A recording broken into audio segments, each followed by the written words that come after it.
And we are up on YouTube right now.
So, Mr. Chairman, who we're waiting for?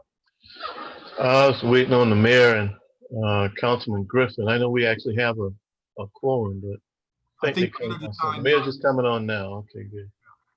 Councilman Waring, while we're waiting for just for a moment too, this is Matt Fountain. We do have two members of CWS joining us too for the Williams Court and the discussion of sewer conflict. I think Mark Klein and Russell Huggins were both going to jump on, so they're available as well.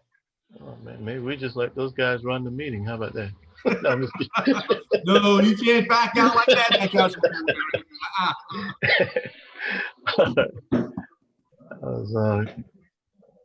And gentlemen, I don't know if I'm part of the agenda. Tracy McKee just asked me at the last second to jump in, and I think we had some updates about Dominion.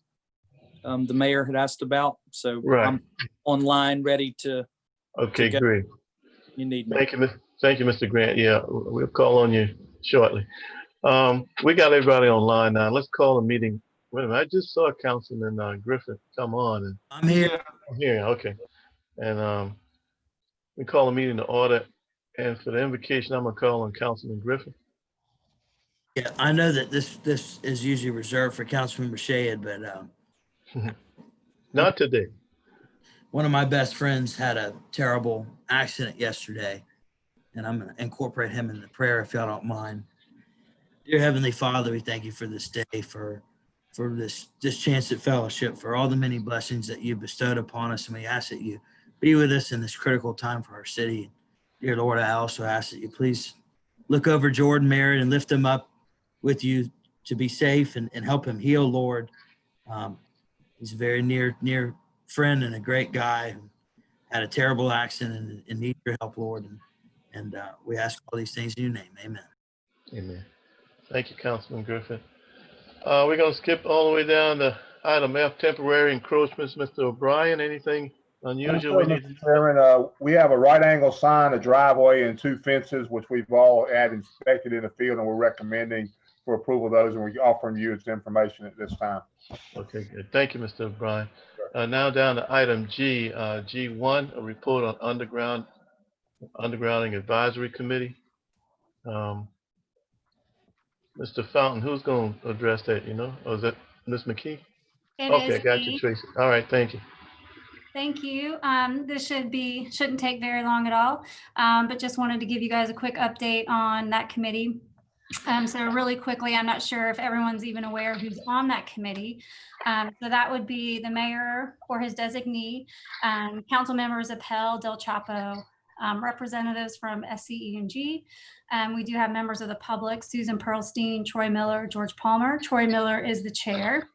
And then we have David Grant, who's actually on this call as well. So he leads the city's urban forestry division and parks. That committee last met on June the 29th.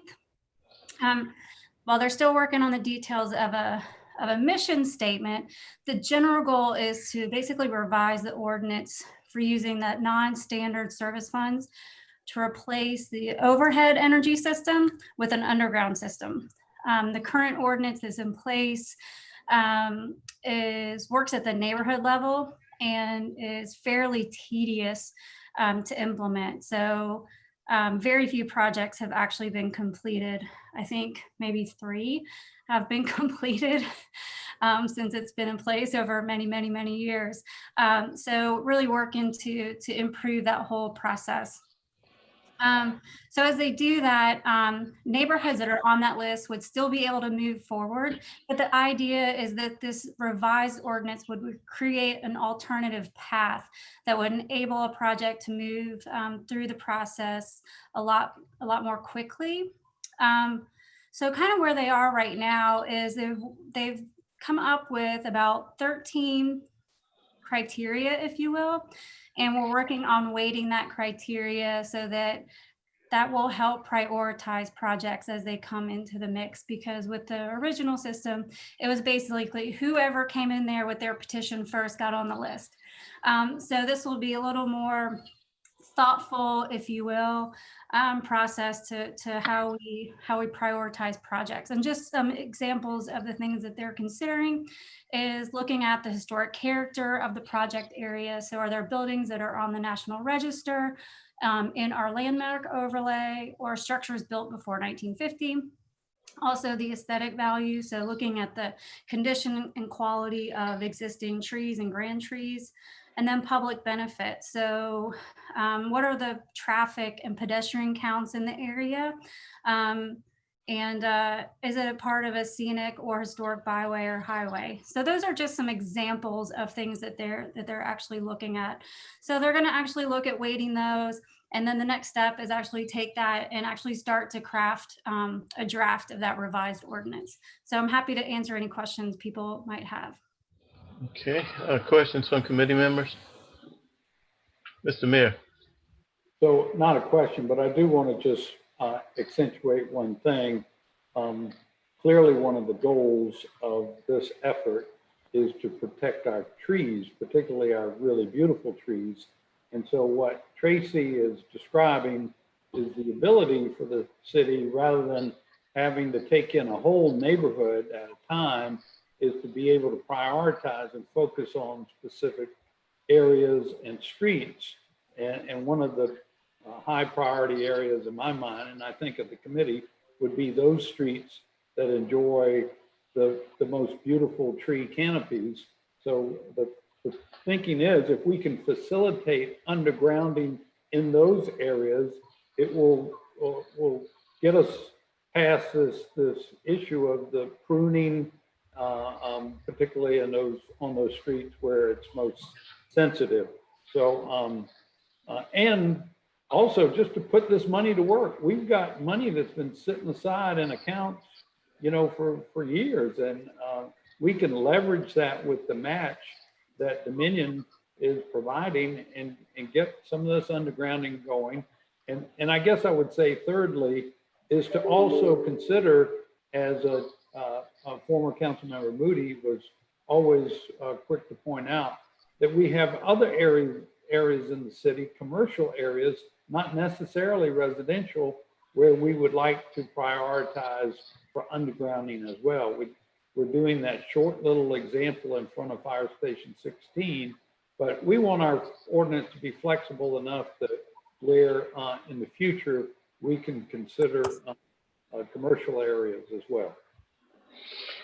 Definitely agree with that, Mr. Mayor. I tell you one other thing. Can we also consider, my understanding that there are different funding methods in some cases throughout the state that from one municipality to another when it comes to acquiring dollars to help match with putting wires underground. So if the committee is going to be out there working, I would hope not only in this state, if we would look at other states to see the funding methods to do it, because you're right, Mr. Mayor, if we're going to protect those grand trees and Overland Riverland Terrace and certainly downtown, but if we also going to put the wiring underground on Savannah Highway over there, which will enable us to create bike lanes in an area that's already congested, and improve the quality of life from alternative traffic for, again, bikes and pedestrians. So those wires need to be put underground, but obviously it's going to be very expensive.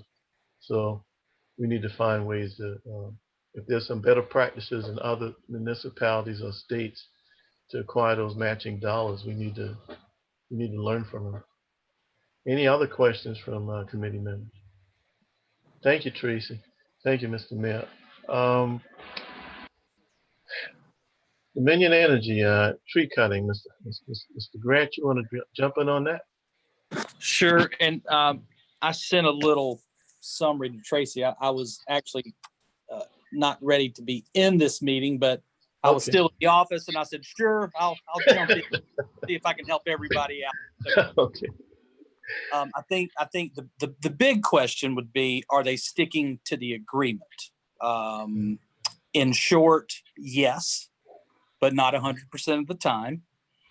And I find myself coming up after the fact, coming up while they're trimming or just after they've trimmed, and just kind of inspecting, seeing if things are the way we would like them. And it's always easy to Monday morning quarterback their trimming work. If you didn't see the pictures of the trees beforehand, it's easy to come up after the fact and say, well, that's more than 5 feet below the neutral line, or that's, look, why did they take that limb out? But I will say that in general, they are, yes, sticking to the agreement. It just so happens that even sticking to the agreement, it is less than stellar work. It's tough to grow a live oak under a power line, at least aesthetically. So yes, they've stuck to the agreement. Just in short, the west side of the peninsula, which is where they've been focused, is mostly finishing up. So they'll go through what they call the inspection phase. They'll go by and check all this work. They may have to go back and hit a couple of hot spots. But the big thing to watch out for, I think, council members, is that at my request, they have not topped all the palms that they're going to top. They save that till the end of the cycle, where they actually trigger it with the inspection. So they didn't trim them, they just bypassed them. The inspection shows, hey, all these palms still need to be pruned. So they will be going back through areas like South Battery, and moving north from there, beheading a bunch of the palms. But I am better set to be closer behind them now. And I will be, especially down around South Battery, because they're taking half of a colonnade is disappearing. So I want to be sure to get those stalks out quickly and have a plan for what we're going to do afterwards. So they still have maybe another month on the peninsula, I would say, and then we will start seeing less and less of them as they move west, out 17 into West Ashley Savage Road and as far out as Main Road. Okay, any questions, Mr. Mayor? Oh, Councilman Shahid? Yes, sir. Thank you for that report. And towards the end of what you were just talking about, Dominion moving west, a couple of years ago, they had given us a schedule for particular areas west of the Ashley. Is that anticipated as well in the next phase of this? Yes, and I have the schedule. We get a monthly update from them. I don't have July's yet, but the information I heard was based on June's report, and they are planning and gearing up for a lot of West Ashley right now. Okay. And the second part of the question is, and Councilwoman Waring may remember this discussion we had about maybe four years or so ago. In some neighborhoods, and before my time, the city used to budget for tree trimming when it came to overhangs onto the street. In one particular area, and they've already gone in there, did some tree trimming with Dominion Energy. But I tried to work out for them to do other tree trimming even below the power line while they were there to see if we could work out some kind of arrangement.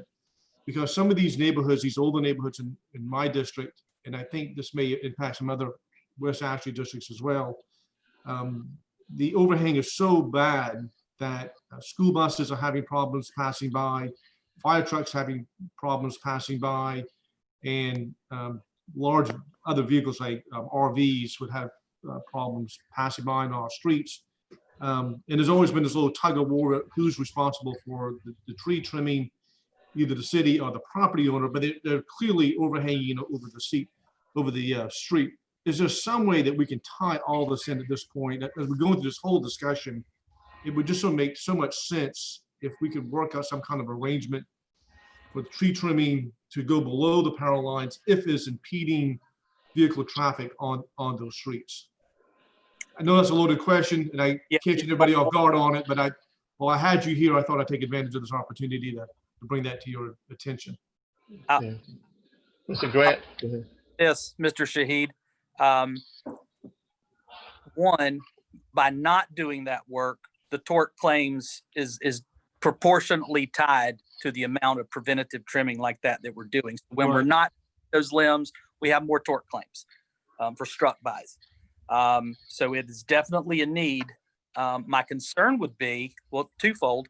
One, the quality of workmanship that we know comes from these crews. I don't know if we want that quality of workmanship on a little. I wasn't going to comment about that, but go ahead. So that's just food for thought. But it is certainly something that Eddie Wilkerson and myself have targeted. As a matter of fact, we just finished trimming Grove Street from end to end. That was a pretty big project, and that was one where some of it went well, some of it didn't, but because of David, if I could jump in here for a second. Sure. So I just wanted everybody to know that Councilman Shades this has been the item that we have discussed many times over the past many years.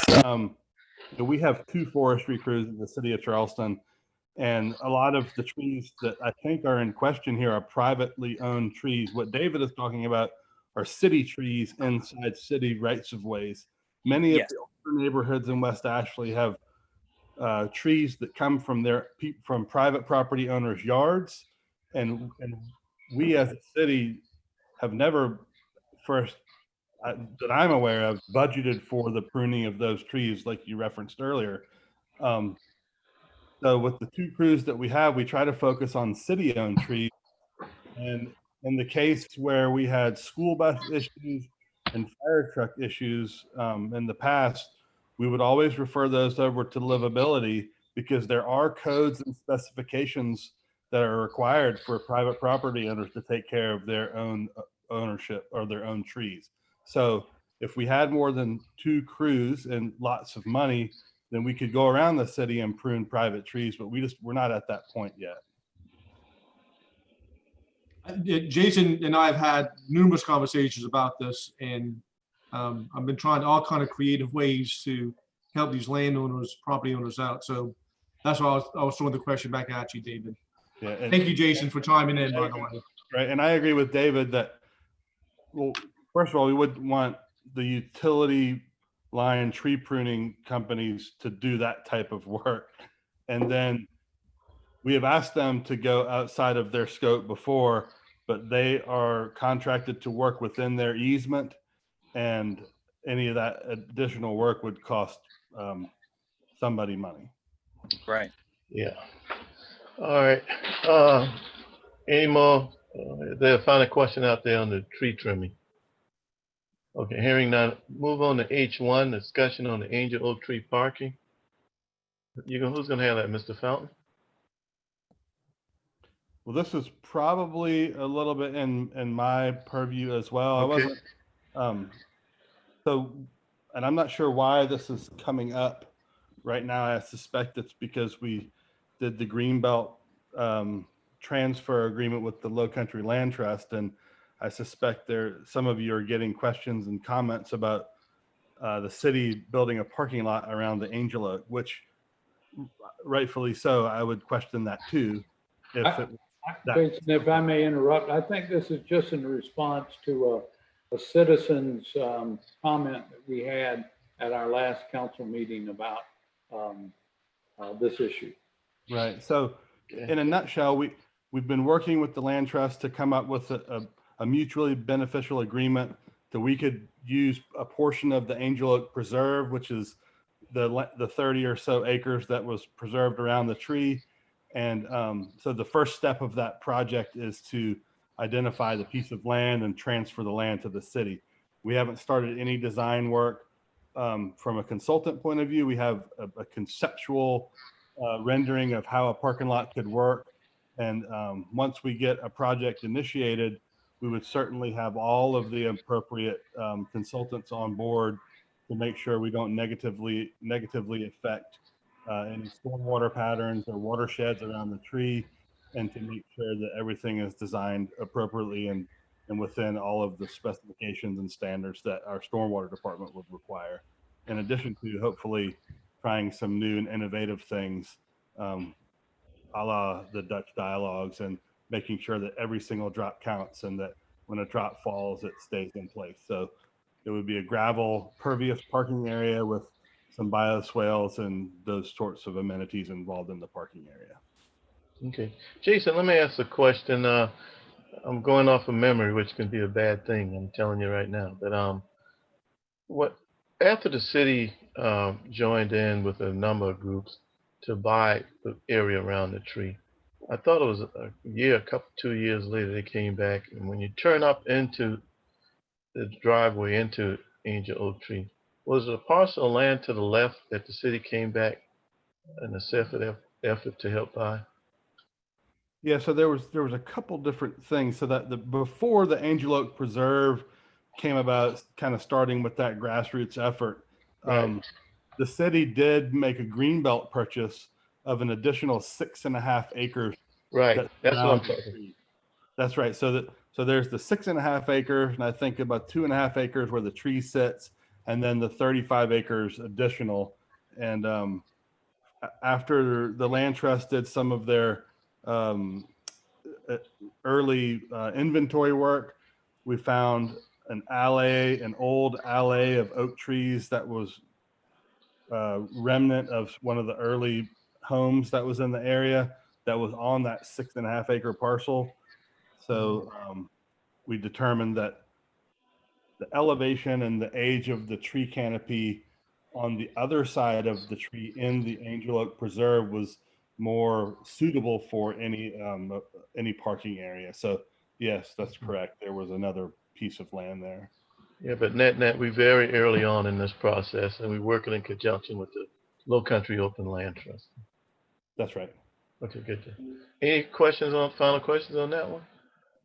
Thank you, Jason. H2, this is the moment we may have been waiting on, discussion of coordination with Charleston Water Systems on sinkholes and drainage repairs. I'm gonna let Mr. Fountain lead that one off, and he can invite in our guests. Thank you, Mr. Chairman. Yeah, this one I think was originally requested at the last council meeting by Councilmember Seekins, based on some work we've been doing on Williams Court. And I think everyone's aware we've had certainly a number of sinkholes and emergency repairs across the peninsula. Many of the challenges we face are places where two different types of gravity systems basically interact, right? Where we have stormwater gravity pipes, and then of course we have generally older, but sometimes not, depending on the brick arch system, Charleston Water System sewer pipes. These are conflicts. They're obviously, at any point you have two pipes interacting, you have potential for failure and for problems to occur. It's something that's a problem we're aware of, and I think we've been talking between the two different staffs of ways to approach this over the last year or so, of things we could do to try to address this, because it's always hard for all of us as an unbudgeted item to come out and kind of perform all these different emergency repairs and coordinate and try to get our work together. And I think we've built, as you're well aware, Mr. Chairman, being on the CWS board, quite a good relationship between the two entities. And I think this is another place we can kind of continue that relationship. One of the things we've discussed is potentially identifying sort of a capital improvement approach for both entities, where we basically go through and try to systematically assign a budget each year and work to plan projects to deconflict basically sewer and sanitary sewer from each other throughout the peninsula and a lot of West Ashes, where we see these impacts. I think if we have a planned approach, that would tie in well with our brick arch rehabilitation projects, where we see some of these relatively historic issues in our system, and it would help, I think, from and I certainly don't want to speak for CWS, but from their perspective of trying to reduce basically discharges to the marsh or waterways from any breakages or other problems that kind of occur in these direct pathways, but also again help them set aside some kind of capital budget so they can address this and work through it systematically, rather than us just asking them to spend undisclosed sums of money depending on which issues we find each day. And certainly want to open up to the committee to see what questions there are and what recommendations there are, and see if the gentleman from CWS would like to kind of share their side of the story, if that's okay with you, Mr. Chairman.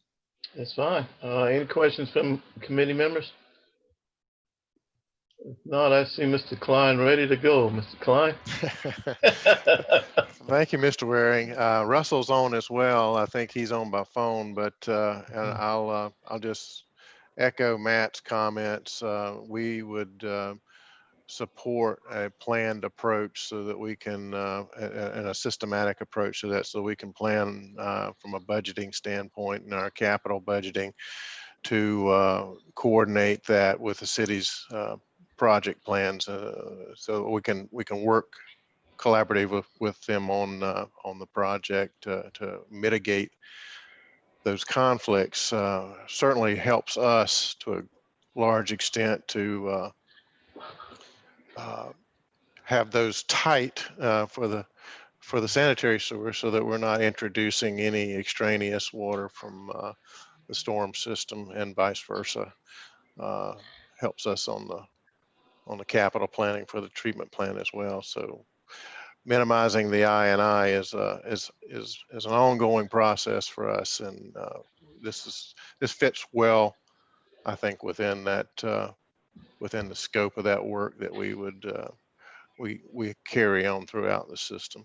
Mr. Klein, would you kind of expand on I&I for the remainder of the committee members? Certainly.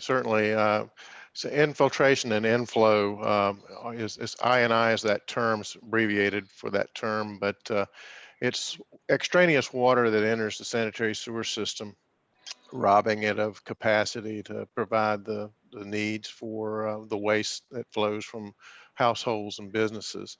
The water can come from either groundwater or from rainwater. sources if the sewer system has breaches, either in the pipes, in the joints, manholes, or in such cases where there's conflicts like this, where the pipes may cross and and they're not, the integrity is not good. Also from instances of construction conflicts that are improperly repaired when lines cross, such as when directional drill borings take place. We find from time to time there are punctures through either a sewer main or a lateral that allows extraneous water to enter the system. So that's primarily what we're talking about and trying to remove that. And we have an ongoing program that we invest in annually within basins that we prioritize throughout the system to conduct in situ type repair work that seals the system back up, makes it tight again, and removes, to a large extent, most of that infiltration inflow. Not all of it, but restores a lot of the carrying capacity in the sanitary sewer system. When it comes to these arches, Mr. Fountain, do we have a map or something like that where those arches are? We do. Yeah, we actually did put together over the last year a pretty, a relatively complete, effective map of where the arches are. But even then, it's more the streets that they're located under and the approximate locations, because they're all 1850s structures. But we did do that to try to prevent, especially future conflicts. And that's something we've been coordinating well with a lot of the contractors who are providing, not necessarily where CWS is doing it directly, but where the contractor frequently, as part of their engineering plans, is going in and providing utilities for new hotels or new structures that are going up, or revising for existing structures to try to avoid that happening in the first place. So does CWS have that map? It's a good question. I don't know if we've ever given them the full map. We've always had it more on a street by street basis, but we can certainly provide that over to them. I'm just trying to coordinate things. That's all. Yeah, we have been working pretty well. I mean, we're doing this on King Yuji, on Market Street, on Murray Boulevard at the Low Battery, where we're trying to look at each other's capital project plans as we move forward and try to line up where we both have capital projects going, so we're not tearing up streets multiple times and having these conflicts multiple times. So I think that's been a really helpful thing to do over the last few years, and we do want to continue that moving forward. Okay, Hey, Matt, go ahead. This is Russell Huggins, Capital Projects Officer for Charleston Water. I do know that I have spoken to our GIS department. It's my understanding there has been some sharing of storm drain information from the city of Charleston with Charleston Water System. But Matt, I think you hit on a great point there. It's these service laterals, and we have new development that occurs particularly on the peninsula. So certainly maybe something to be worthwhile as a part of our process. Anytime we have a new service lateral going in, one of the things we do is coordinate that with the city or with your department, Matt, to make sure that you're not aware of any potential conflict in that area, particularly with the storm, with the old brick arch. I think that could go a long ways right there to preventing at least some of the new ones from occurring. Before you answer that, Matt, Mr. Huggins, can you explain what that sewer lateral is to others who are on this call? Well, the lateral would be the line that runs from the customer's property to our sewer main that's out in the street. So that's typically where we're going to see that conflict out. Our line's going to be out in the street, and then to get to our line, we got to cross the storm drain with the service lateral or the service line. And so oftentimes that's where we'll see that service line penetrating one of the existing brick arches, or, in many cases, it can be even an existing, concrete storm pipe.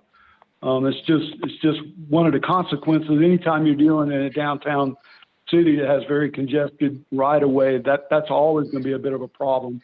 But I think the brick arches complete. They have their own unique set of problems because they start to fail certainly when we penetrate them. So that's something we need to be certainly aware of when we go out there to do this work. Just to kind of catch up, I know Councilmember Appel, I forget the street, but there's a sewer lateral running through one of your drain pipes.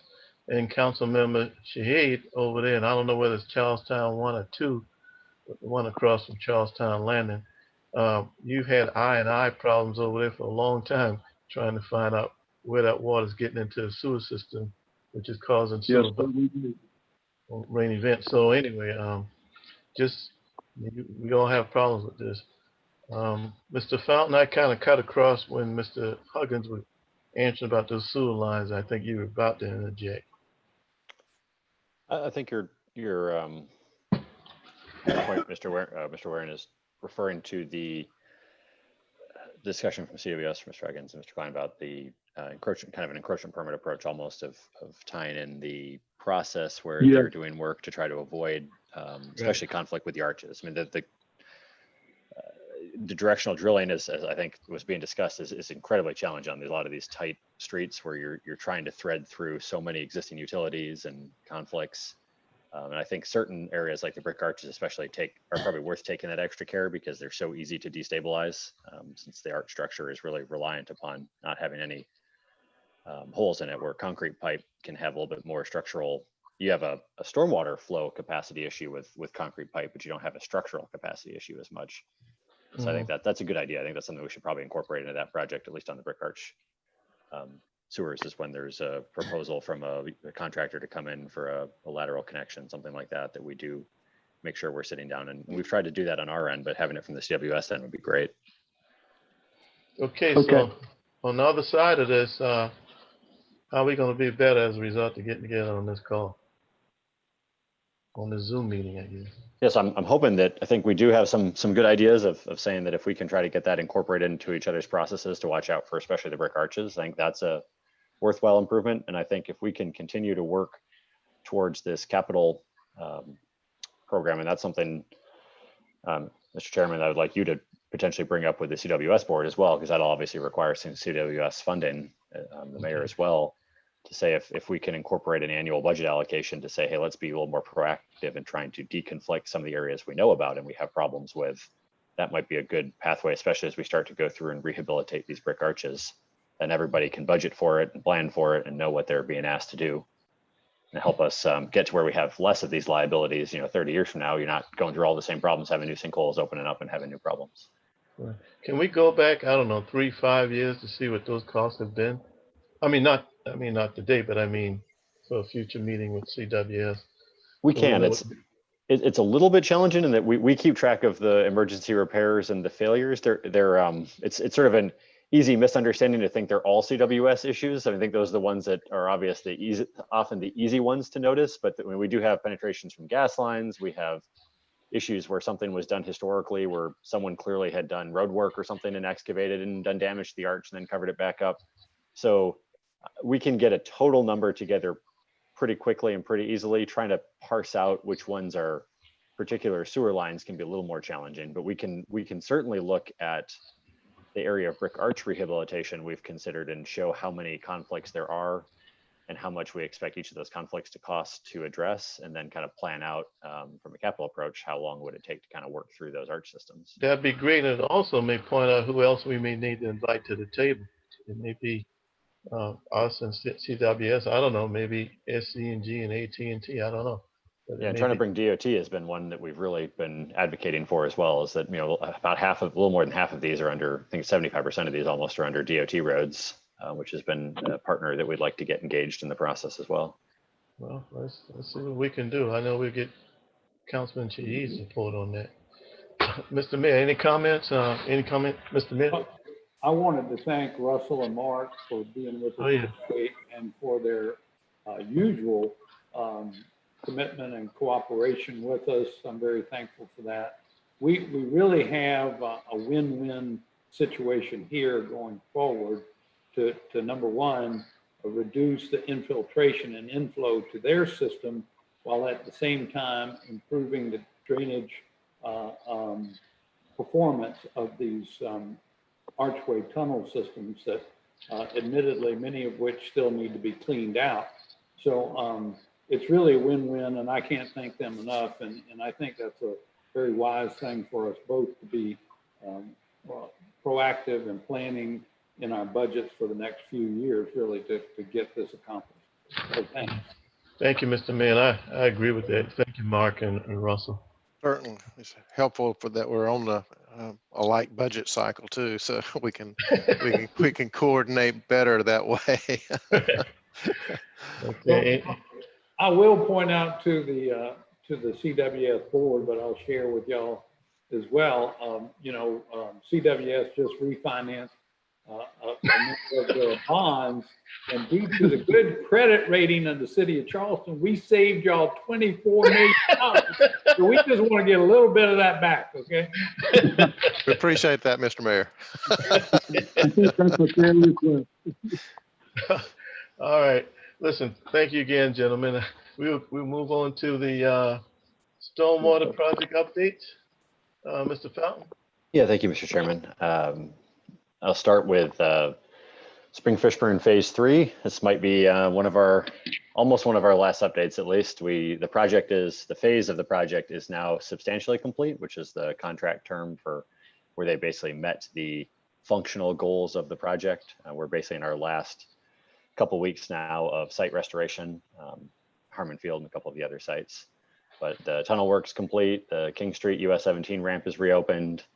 Contractors basically finalizing their restoration work, and then we'll be demobbing, and that project will be closing out. So that's a huge milestone, obviously, for the continuation of the Spring Fishburne project. But we're excited to see that one close successfully and actually under budget. So it's a nice thing to do. Yeah. Spring Fishburne Phase 4 then is continuing. We're about a year into that phase. The primary functional work going on at this point is the excavation in the wet well and in the outfall cofferdams sitting between those bridges, and that will continue for a few more weeks. We have also completed the kind of initial testing of the H piles, which are the piles that will support the box culverts that extend out as the outfall. They're doing some processing work right now, and then we'll move into installing more of those piles as well. Let's see, Spring Fishburne Phase 5. That's probably one of the mayor's favorite topics for this meeting. That was one, obviously, the infrastructure bank did approve $21.5 million towards this project at their meeting last week. That then goes towards this project. We're currently working on finalizing our scope with Davison Floyd to complete the kind of the pump station system design and bid support. So this project's a little bit interesting in that when you order pumps that are this size, these are like 120,000 gallon per minute pumps, the manufacturers have a lead time because they don't have these like in stock. They like manufacture them for your project. So there's a lead time that's often a year or two in order and production. So you normally have to basically design your pumping system, specify your pumps, pre-qualify your pump contractors, then allow them to bid on the final pump package and get those ordered long in advance of actually preparing the construction contract for the actual construction of the work. And the contractor will come in and basically build the building and install the pumps and build the packages that go with the pumps. So we're probably in the next month or so, we'll be bringing to council the scope with Davison Floyd to finalize basically the design drawings and the specification information for the pump package. And then there will be a later scope as we move closer to the design or the construction of the actual project at the conclusion of Phase 4 for the final design of the building with the BAR components and then the construction drawings and specification packages to be able to bid that part of the project. But it's good work continuing to move forward on that one and staying on schedule to try to get that all up and running by the end of 2023. That's good. Mr. Fountain, is there anywhere, when I come across the Ashley River Bridge into town, or leaving for that, man, I always glance over there to see what I can see. Is it to the point where we can actually go over there and, without getting hurt, and kind of look at and take a tour of what they're doing with that cofferdam going out into the Ashley River? Yeah, there's two options. One option is to go into the site, which we are getting to a point where there's stuff to actually see in the project site, and there's not quite as much pile driving and things, which have a really big clearance radius for safety Right. occurring. The other option that actually is almost a better view for the site, despite not being quite as close up, is actually to walk up on the walkway on the bridges, and you can look down into the site and get a really good view. I mean, that's one of the best approaches to be inspecting the site. And if anyone is interested in going, we're happy to kind of arrange it and walk out there and show you, describe all the different things that are going. And that way, if you're out there, you don't need to wear protective equipment, you're safe, you're out in the public space. It's a little bit more secure, but we're happy to do either of those approaches if anyone would like to go tour the site, because there is quite a bit of progress that's visible now, which is a big change from 6 months ago. Okay, thank you. Next project. So the next project is the MUSC Medical District Earhart Tunnel Extension. Basically, we're at 90% complete plans on that project. The current step is that the city legal departments reviewed our proposals for easement dedication, and those easements have been provided to the MUSC board to review and determine if they will dedicate the easements to the city, which they've indicated they're interested in doing, of course. At that point, then we would have those easements and they would come back for council for acceptance.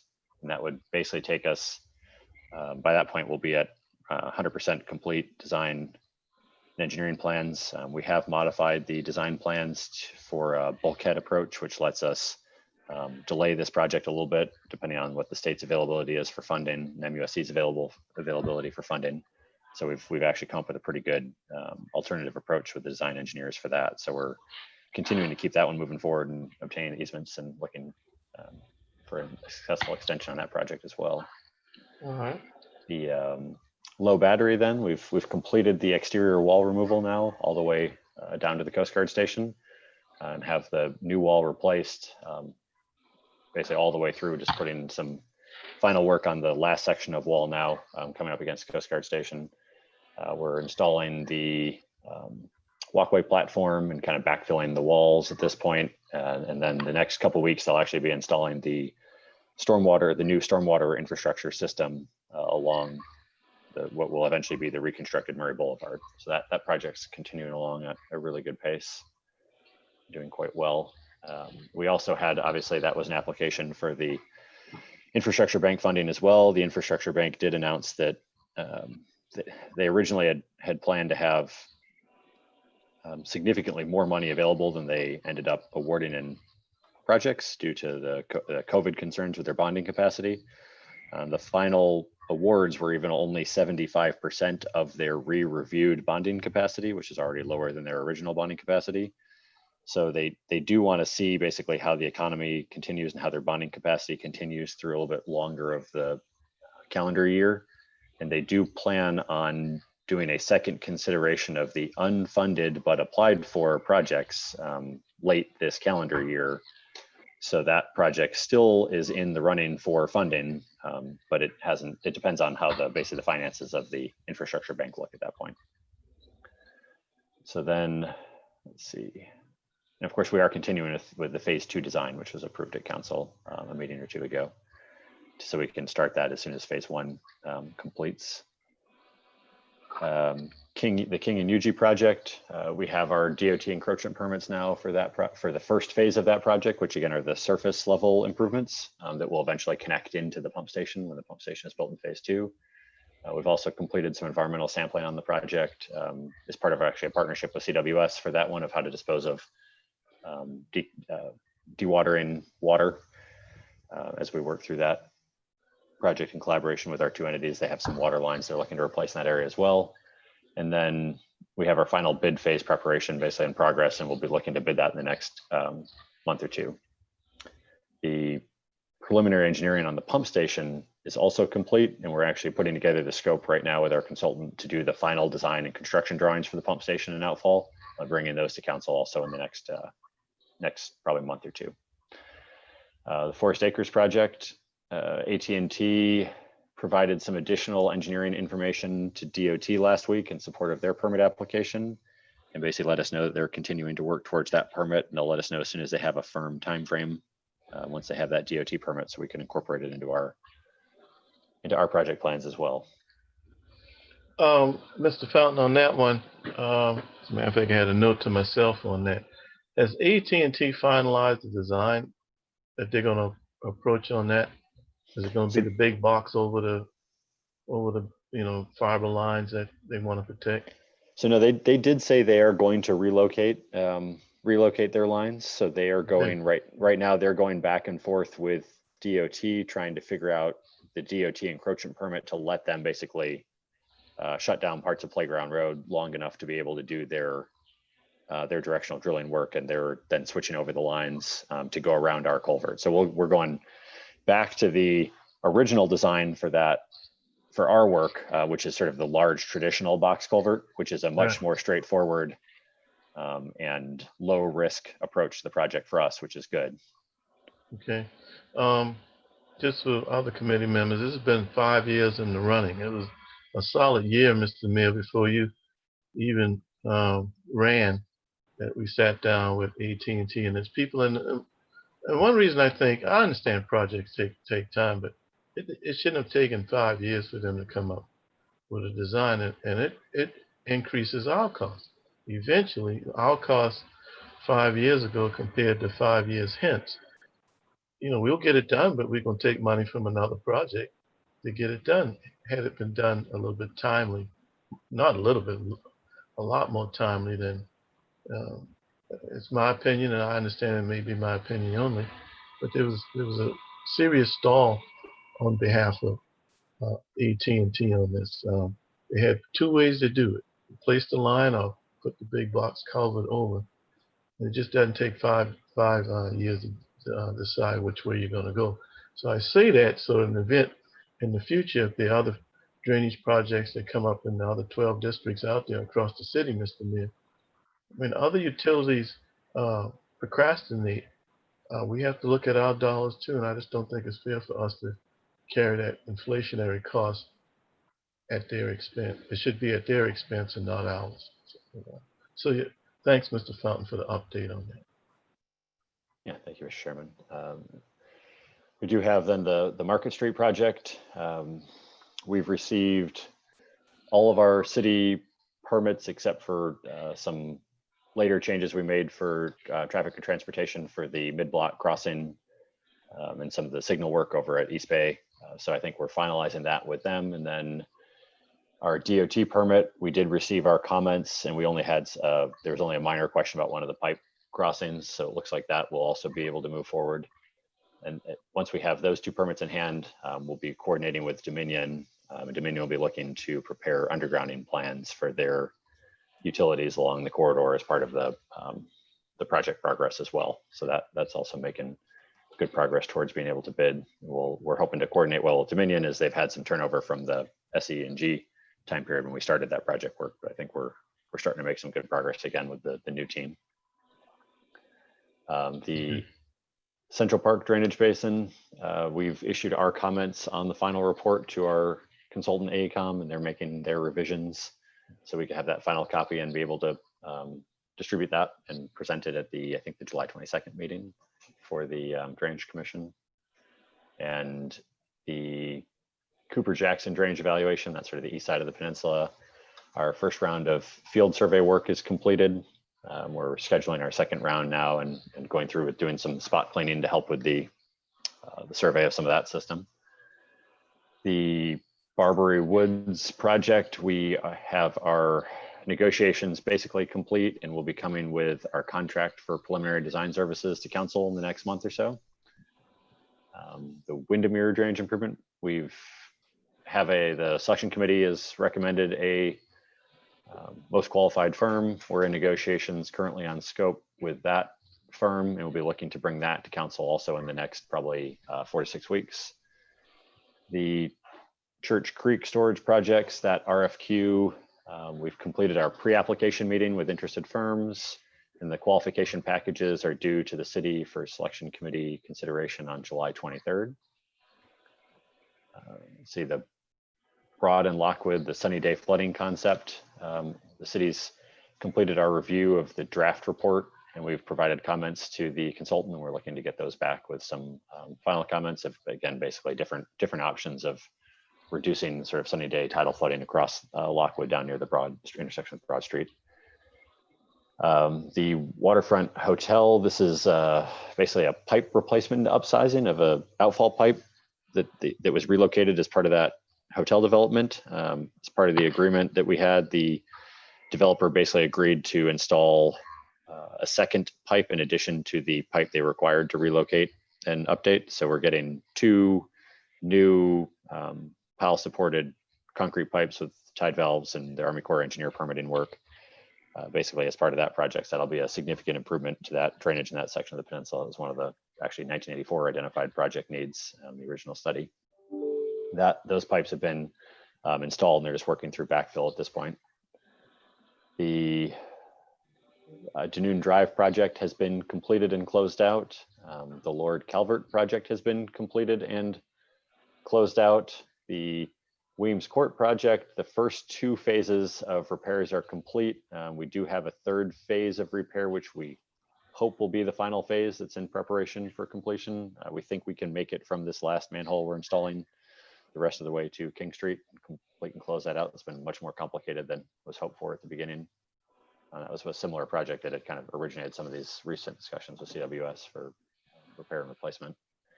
And then the Sherwood area drainage improvement project, the fence and tree removal is completed. Our field ops group is preparing to install the swale and some of the pipe in the area. And I know, Mr. Chairman, you'd asked about potential impacts of this project with King Richard, which is sort of just to the neighborhood just to the north. And just for a little extra information on that one, the King Richard neighborhood actually is supposed to flow north into the DuPont Wapu Basin.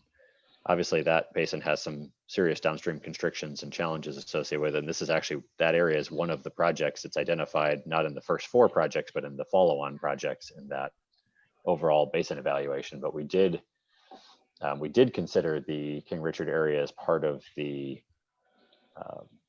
Sherwood project. So the Sherwood project basically does re-excavate some of the ditches to the south of Robin Hood, which will allow King Richard to drain either direction depending on where there's more capacity for stormwater.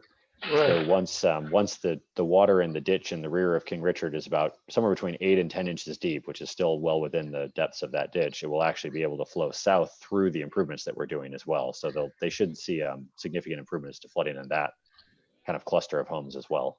Well, let me ask this, where it goes south, the ditches on King Richard towards, what's that, West Robin Hood? West Robin Hood, yes. Yeah. I think Frank is on the call. Frank Newham is on this call. We kind of went out there last week and the week before and took a look at it. And he was suggesting while we're doing this project, maybe another 18-inch pipe to be added underneath West Robin Hood to enable some of the water behind the houses on King Richard to flow south into this newly created ditch that we're doing now, as we know, the Ardmore project.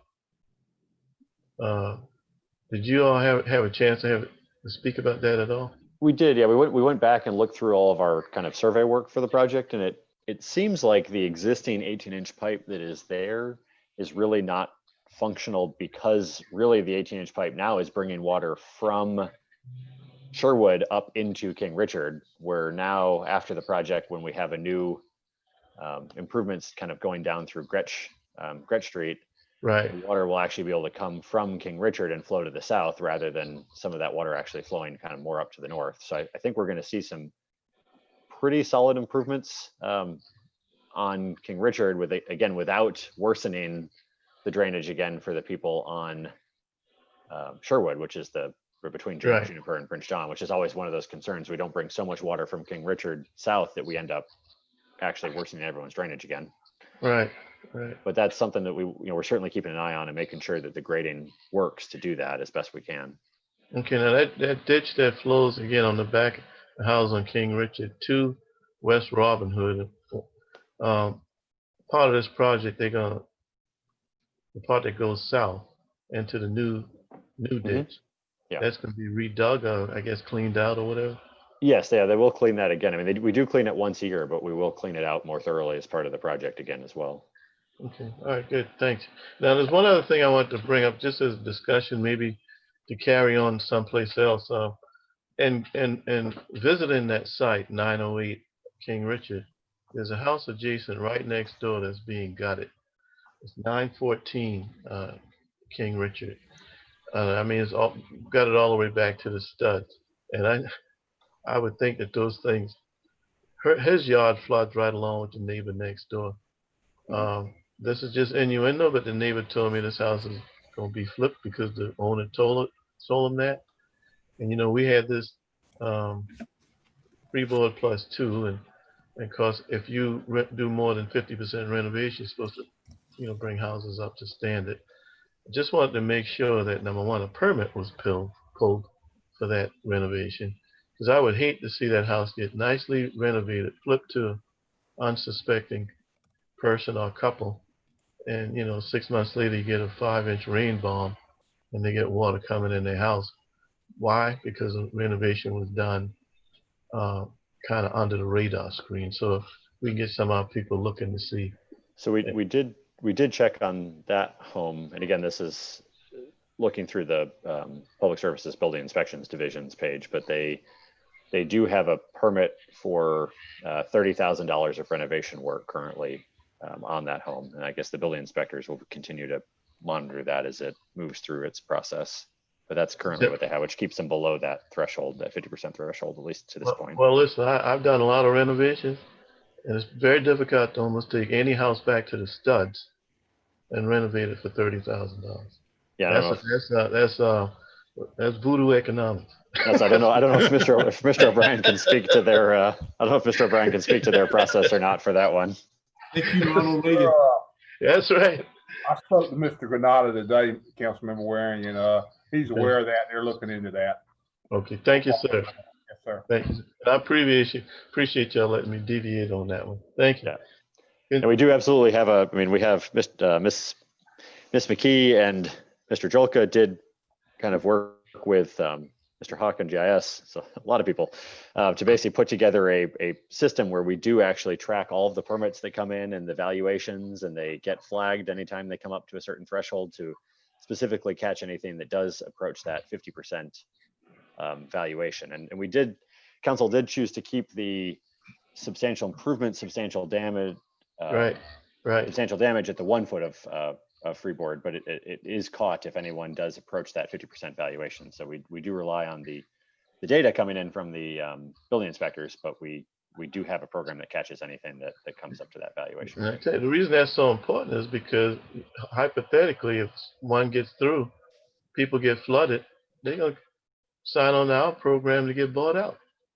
And that could have been prevented on the front end, potentially. But thank you. And I agree, especially people who are flipping homes. I mean, that's exactly kind of what that program is in there for. If you're going to make a significant profit as an investment, the least you can do is remove that home from being a liability to the future owners in the city. Correct. Thank you. Yeah, thank you. So just a couple other updates. We do have on South Anderson and James Island, we have a check valve installation going on this week with the town of James Island. It's a collaborative effort to reduce some of the flooding down off Camp Road in that area. On Mueller Drive, we have our field survey scheduled for flagging out the drainage easements so we can start kind of final work, design work on that project. And then the Concord Street pump station, just as an update, we did some emergency maintenance where basically we pumped down the station and sent some divers, a dive team down into removing some debris out of the dewatering pumps. We were able to basically get one of the dewatering pumps working again and reinstalled and take out the other pump for maintenance. But that pump station does continue to have some challenges. So we are moving forward with the design of replacement pumps and control systems, and we'll be bringing that to council in the next month or so as well. And then for floodplain, Mr. Chairman, I'm sorry if I just jump into the floodplain updates a little shorter today. Yeah, so we did, for floodplain, we did close on another property in the Shoreham area on James Island. So we did about another repetitive loss flooding property. And then we did get confirmation from FEMA that our CRS cycle visit will be early December. I think it's December 9th of 2020. So that'll be where we come back to get our rating to figure out flood insurance. We're still looking to try to drop at least one more level and pick up an additional 5% insurance savings for the basically anyone who has a flood policy in the city. And then I did have in there to touch on that 914 King Richard, but I think we talked about it already. So I think that's all I Right, had thank for floodplain updates. Okay, good. Any questions from committee members to Mr. Fountain? Thank you, Mr. Fountain. Discussion regarding Dominion permit to provide electric service to Ghost Island. This was one that Councilman Shahid Saccharin brought by the Neighborhood Association of Maryville, Asheville, Mr. Mayor, where Dominion is going to bore under basically the creek to supply electrification to an island in the frankly the historic watershed of Ashley River watershed. So these people have apparently, I guess, the right to build a house over there, but when you begin to electrify these little islands, and they're not barrier islands, and you're right, Mr. Mayor, they have another name for those islands, but still my mind's blocking on it. Think about it. Just look around your districts. There are a lot of these little islands off mainland areas. Do we want to set the precedence to where people can go out and, you know, have electric power on those islands? If they want to live off the grid and, you know, have something with solar power or something like that, no problem with that. But the neighborhood association is against the power being extended by Dominion, and there's an appeal process. And the question is, does the city join in with that appeal or not? So then that's the question, that's part of the discussion. I don't know, Mr. Mayor, if you had a chance to find out any additional information since our brief conversation on Thursday, but I guess I'll turn to you on this right now. Well, not particularly. I do know that just from the post I saw that apparently it's not the city that permits this. It's either DHEC or FCDNR, and they must have some window by which individuals or groups can challenge the permit. So I think we're still in that phase. I did check with our planning building permits, and basically at this point they just have applied for permits to do what they had already begun when we put a stop work order on them some months ago, which is to build a dock, which DNR again has more jurisdiction over that than the city does, and a shed, and then I understand to put up some decorative fencing around where it's thought that some of the grave sites used to be, so or still are. So yeah, there's been discussion about them eventually applying to put a small cottage there, or like a vacation cottage or something. I don't know how large, but that they haven't made that application yet. But obviously they've requested service from Dominion in order to have regular electric power for the shed and for the future, their future plans.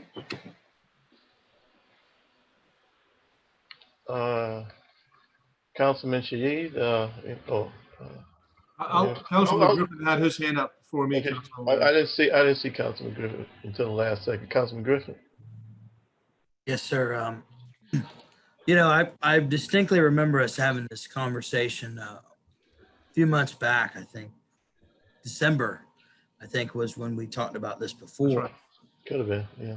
And you know, the owner of the property, he actually reached out to me about half an hour ago and said that, you know, he was a little upset that he didn't know that we would be discussing this, because he would have liked to have been heard today.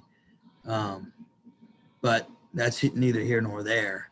The way I look at this situation is I don't think that it's a good idea for us as a city to start writing letters for or against applications on the state level.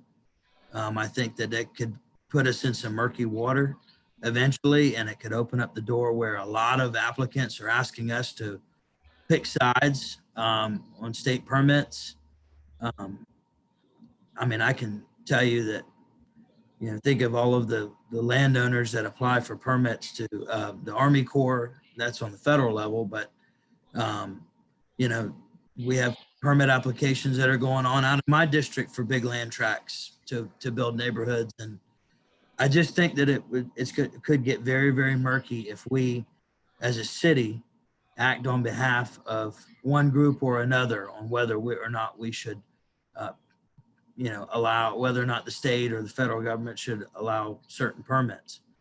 Nothing really has changed since we met in December and talked about this in terms of the action between the landowner and the city. They filed an application, I believe, for a permit, a construction permit to do some work. That, you know, that I think was, they made that application after we met in December and talked about this situation, but our city has not given them any approvals. And obviously having utilities on the island would be kind of would serve precedent before they can move forward on anything on the city level. You know, there's a lot of historic islands around the area that have power. You know, there's all kinds of historical pieces of property. I can't even really think of another one that doesn't have utilities. But I just think that, me personally, I would not be comfortable with us picking a side and submitting a letter to the state on a situation that really, I think we have to take a wait and see approach and sit back and see what the state says. And then when it comes time for us to look at their permit on the city level, then we could take some action. But for me, it's kind of a murky situation. I think we need to be very careful. Councilman Shaheen? Yes, sir. Thank you, Mr. Chairman. Sure. So you were right, Councilman Griffin. We've been dealing with this since the latter part of 2019. And I met with the applicants, the owners of the property. They came to my very first 2020 coffee and conversation at Charleston Landing when we were still meeting in person, and had a very active crowd of folks there who were present concerning this. This is a very touchy subject for the Maryville, Ashleyville folks. The island is actually in my district, and I've reached out to the owners for us to take a tour out there, to take a look at what's going on out on that property. I pass by it regularly, cruise by it on my boat regularly out there to see what's going on. This is a very unusual circumstance because it sits on right across the creek from Charlestown Landing. It sits right across the creek from Maryville, Ashleyville area. And then it sits right smack in the middle of a view from several property owners in West Pawnee subdivision, the West Pawnee neighborhood. We've never had a full archaeological research done on the property by an independent examiner, independent company. This property cries for us to pass an archaeology ordinance out on behalf of the city. And I've had some discussions with the legal department about where that stands. And I know it's going to be a budgetary issue to have a archaeology ordinance out there. And I've talked to Jacob Lindsay on planning, and I've talked to Chief Curry about this property. The whole thing may be moot as to what they can build or not build out there. The Charleston Fire Department is unable to respond to any distress call out there.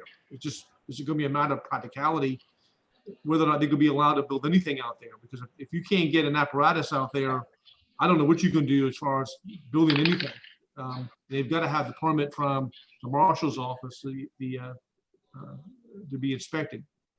I don't know if it's appropriate or inappropriate for us to be challenging a DHEC permit. I think there are some circumstances in which we just can't blanket not do that. These are very nice folks. I met with them, I talked with them. They did a lot of work cleaning up this island, but it has a very historic significance as to what's going to be developed out there. And if they can't build a structure that the fire marshal is not going to sign off on because we can't service it, then what is the whole idea of having this power source out there at all? I mean, that's sort of a, begs the question, why are they doing this when they know there's a huge possibility that nothing's going to be allowed to be built out there? They've got solar panels out there now to service whatever small level energy they need. So it's sort of a open-ended question.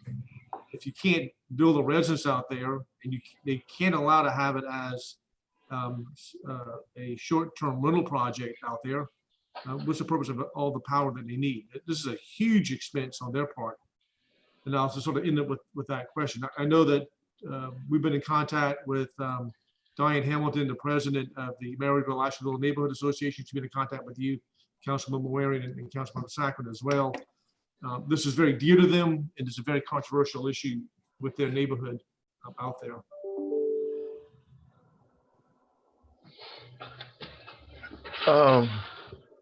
Thank you, Councilman Shahid. It also sits kind of like in the water view of, I still call it Ashen Plantation, but there's a New County Park. What's the name of that park, Council? It's in your district. Yeah, that's the New County Park that's been approved, and they're starting, I think, some work on it very shortly. They've got another name for it. Right. But it's just before you get to Charlestown Landing coming. Yeah, it's on the other side of that as well. So it's definitely they actually are behind it, and they're going to be impacted by whatever's. Right. So I just the people I've met with them, and they're very nice people, no doubt about it. But it is a piece about electrification on those small islands, such as that. Geez, man, the founders landed there in 1670, and it's taken it 2020 to run 350 years to run an electrical extension out there. So anyway, it's a pleasure whether we think we should be doing that, because we will see this again on other little island land masses that right now we go over these bridges and riding our boats, and they almost look like no man's land. But you know what? They're not on no man's land. Somebody owns those things. Do we want them developed? Any other input? Councilman Appel, I see Council Lady Jackson on any input? Councilman Appel, I know you know that zoning and planning is a very easy issue, so that's why I invite your comments. Yeah, I mean, I sort of come from the school of thought that says, if you want to try and restrict what development goes where, you do it directly through your zoning and land use powers. You don't do it through stormwater regs. You don't do it through, Dominion electric service. These are all end arounds. Like, if we don't want to see development on small marsh islands, let's pass an ordinance not allowing development on small marsh islands and cite all kinds of environmental and cultural justification for it. We can come up with a lot. I just think that's the more elegant, more direct tool to addressing these issues, rather than kind of miring us in more of these technical matters that, as Councilmember Griffin pointed out, may not really be our role, frankly, in these kind of matters. But there's no question that there's an issue here that needs to be addressed, and I would welcome that discussion about what are the best ways to go about doing that. So I don't know if that helps at all, but those are some thoughts. Again, it definitely addresses the issue of seeing it again, Mr. Mayor. I think we ought to begin to look at that. I mean, how do you define small marsh islands? I don't know. A little bit more thought to that. I'm sure we'll come up with that definition as well. But the idea of seeing lights come up out in the marsh in our future, I don't think is an attractive one. Any input from anybody else on this? Okay, so is there any action to go forward to City Council? Is it just a discussion, or what's the pleasure of the committee? I think we just bring it back in front of City Council in full tomorrow. Let the property owners be aware of that. Let them have an opportunity to comment on it tomorrow, so that they can be heard. I think that's only fair, and let other citizens weigh in on this to see what direction we're going. looking at a lengthy email from Charlie Smith, who just sent something to me. He sent it to all members of council. So I'm sure we're going to have some further discussion on it, Councilmember Waring. And I know we have discussion, but I mean, is there going to be an action step on whether to file an appeal or join in with an appeal with the neighborhood association or not? I would just suggest we let the full council debate this tomorrow. Okay. All right, Mr. Mayor, you have any input on this? Anybody else? Mr. McQueenie, I see faces popping up. Well, the only fear I would have is that discussion might take a while. Right. And we would short circuit some of the time necessary at council if someone wanted to recommend something to them.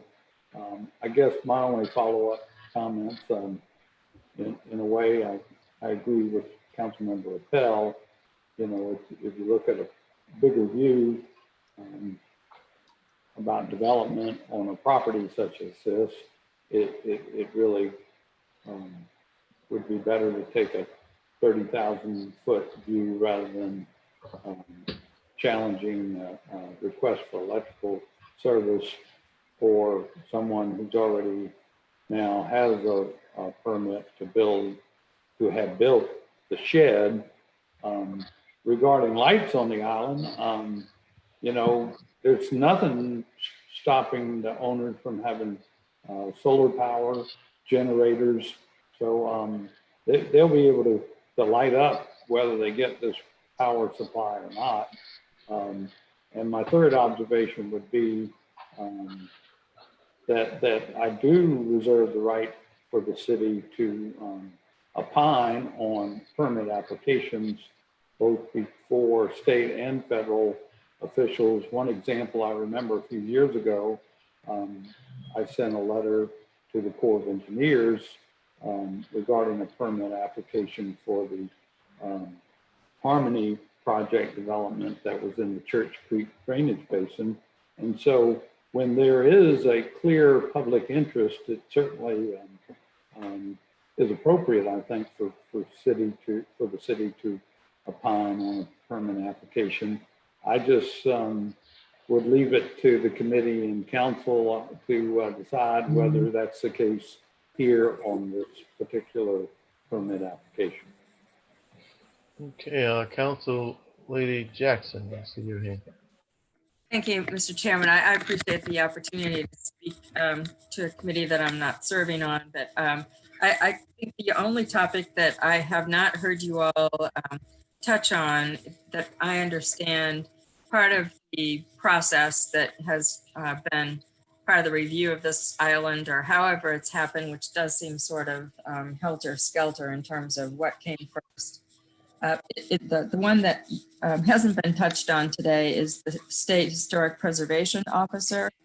And I think Mr. Smith does have the latest on that information. So my understanding from him is that the entire island has been declared a protected area by the SHPO. And I don't really know what that means for private build out and development, but I do think that would be a very important for us to know before we have a whole council discussion on it tomorrow. Okay.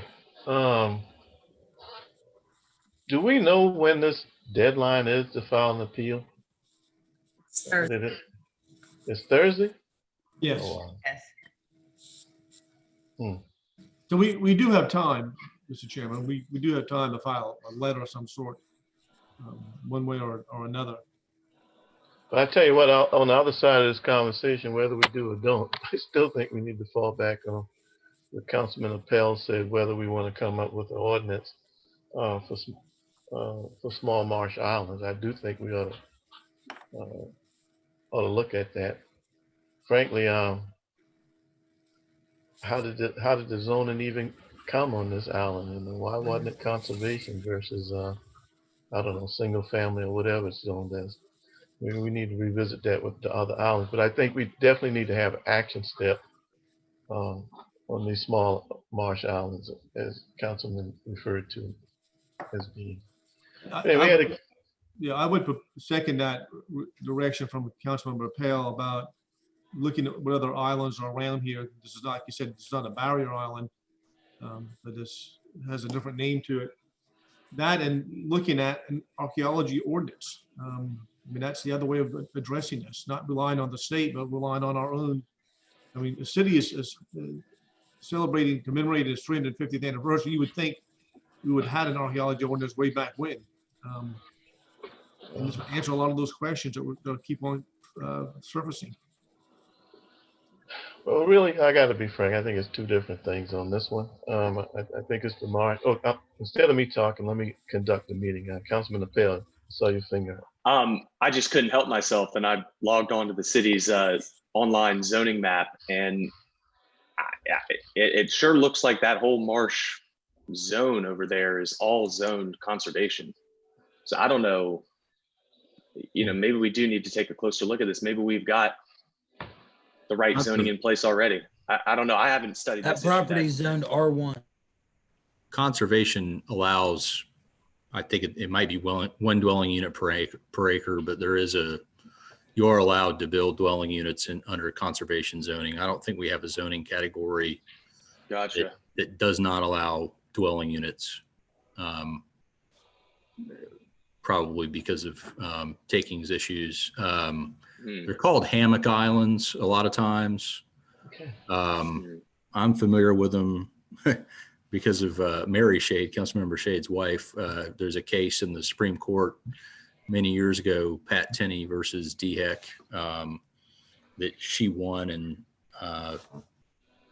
we worked together a little bit on that case, and the Supreme Court sort of refused to recognize a difference in terms of environmental permitting between hammock islands and other islands because of the difficulty in determining, what a hammock island or a small island or a large island, is Isle of Palms an island, at what point can you stop? I think the main thing is fire access, and, we've got things that don't make it easy to develop on these small islands in the code for good reason, because we need to be able to get fire trucks to a particular point, especially if they're sold or subdivided or what have you in the future.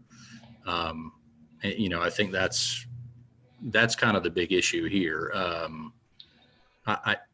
If it were otherwise accessible and developable, you'd have a problem just sort of saying you can't develop on it. But it's up to them to make it accessible and developable in the first place. And that may be tough, especially with the fire code. I will tell you, I just received an email from Trenum, who represents the developer, and was asking about something last week. Apparently they submitted a fire plan to Rick Flugie for a cabin, to build a small cabin on the island. We just got the email. Apparently I just got the email while we were talking. So they have submitted that application. They're trying to work out the fire issue, but I don't know what any other holdups are, but that's a big deal. Captain Sam's is probably an example of access being a big deal. Yeah, I agree. I think I saw thank you, Mr. McQueen. I saw Councilman Griffin hand go up. I just want to make a point clear too, just so for the general public and especially for the Swain family. I think it's a personal opinion or a governing opinion whether or not we think this is a good idea or not. But the Swain family, in my personal view, has done nothing wrong. They purchased a piece of property that was zoned, conservation, R1, what have you, and have looked into an investment of what they want to do on the property.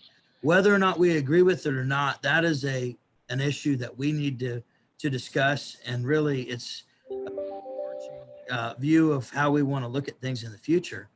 But we don't, I felt like back in December, we got kind of abrasive with them, and it's not what they've done. They haven't done anything wrong other than buy a piece of property. It was zoned, they have property rights, and they explored those property rights. It's more of a fundamental issue that some members of council, agree with it and don't agree with it. And I think that we need to make sure that we're very respectful, especially if they come tomorrow night, that we don't point the finger at them. I mean, because to be honest with you, we could have bought this property as a city before they did, and we didn't.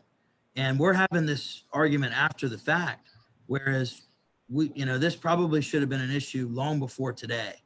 And if they hadn't bought the property and looked into their property rights and what they could put on it, we probably wouldn't even be having this discussion. So I just want to put that point out there. Okay. All right, Councilman Shahid. I don't think anyone's pointing the finger at the owners. I just think that this is a huge issue dealing with how it impacts surrounding property owners, and that's the important part of all of this discussion.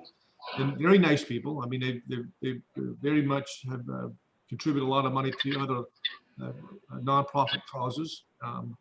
It's a beautiful island situated, and it's somewhat isolated, but somewhat right in the middle of all this activity. So I want to give everybody a fair shake on it, and our constituents have asked us to review it, and that's our responsibility, is to look into these things and see what we need to do. It, like I said earlier, and Mr. McQueen just brought this back up, the whole thing may be moot, because if you can't get a fire truck out there to respond to a distress call, they're not going to have a permit to build anything out there that's of any substance.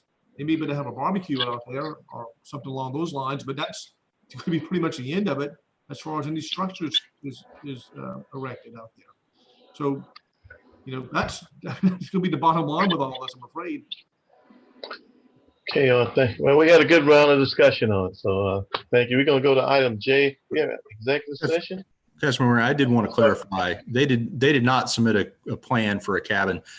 At the fire marshal's request, they submitted a plan for fire access for the shed, and then the fire marshal asked it to address the possibility of building another structure out there to the extent that happened. So I did want to clear that up for the record. And I also wanted to clear up, a lot of people think this is the case. Unzoned property is not undevelopable property. If we don't zone property unzoned is not subject to any regulation under zoning. You only add regulation by zoning it. So we want to zone property. I know this was a misunderstanding last year about another property, but we want some sort of zoning on the property, even if you can't do anything with it, or on every property, not this particular property, but yeah, so. Yeah, that was a good point. Thank you, Mr. Yep. Now I see executive session on our agenda. Is there a motion to go into executive session? Do we need to go into executive session or something? I don't know. I see an executive session in accordance with the. I didn't ask for it. That was the issue that I've been bringing up for a few meetings now about abandoning easement neighborhoods. Oh, somebody was supposed to report out to you on that. Mr. Queen was going to give us a. Mr. McQueen, you're on mute. Have you? Oh, yes, sir. We're going to go into executive session to discuss abandonments of drainage easement, I believe. Okay. Drainage easements. All right, good. So let's get a motion to go into executive session. Before you do that, Mr. Waring, Councilman Waring, do we have an access number to do that? This is Jennifer. I'm going to put you into a breakout room and discontinue the YouTube feed, and then we'll put you back up on YouTube when you come out of executive session. So we just stay where we are for right now? Yes, for right now. Okay. I'm telling you, Jennifer, I'm impressed. We're getting really good at the Zoom meeting. I'm telling you. Fancy. I'm telling you. Now the motion to go in executive session. I think there was a motion. I second it. Okay, I didn't hear it. Properly moved. Who made the motion? Councilman Griffin did. Okay, Councilman Griffin, and seconded by Councilman Shahid. All in favor of going in that executive session, please say aye. Aye. Any opposed? The ayes have it.